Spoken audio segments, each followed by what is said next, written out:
చెడు వల్ల భయపడుతున్నావా? అశుభం వల్ల భయపడుతున్నావా?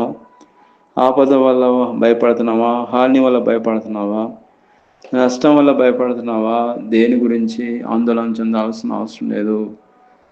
దేని గురించి భయపడాల్సిన అవసరం లేదు. దేవుడే మనకు తోడుండి. యోబు గ్రంథం మనం చూసినట్లయితే యోబులో వచ్చిన 6 బాధల్లో నుండి ఆయన నిన్ను విడిపించును.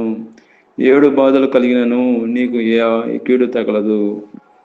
యోబు గ్రంథంలో మనం చూసినట్లయితే యోబు ఆయన ఎన్నో కష్టాల్లో ఎంతో బాధలు ఉన్నప్పటికీ యోబు దేవుడి దృష్టిలో పాపం చేయలేదండి.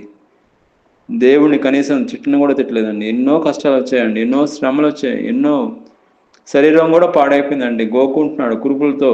కానీ దేవుడు నేటి పరిస్థితిలో ఆయన పాపం చేయలేదు. పాపం అసలుకి పాపం అంటేనే భయం అసహించుకున్నాడు. ఇక్కడ మనం చూసినట్టయితే ఎంత గొప్ప దేవుడు అండి మన దేవుడు. 6 బాధల్లో నుండి ఆయన నిన్ను విడిపిస్తా అంటున్నాడు. 7 బాధలు కలిగినను నీకు ఏ కీడును తగలదంటున్నాడు.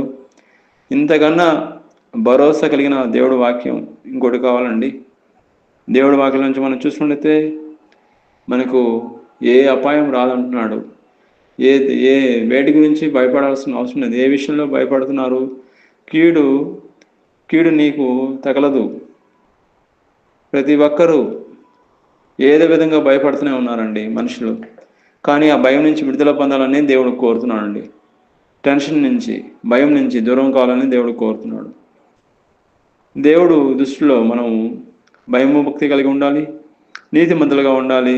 అప్పుడు దేవుడు నీకు ఏ కీడు రాకుండా, నీకు ఏ అపాయం రాకుండా దేవుడే కాపాడతాడు.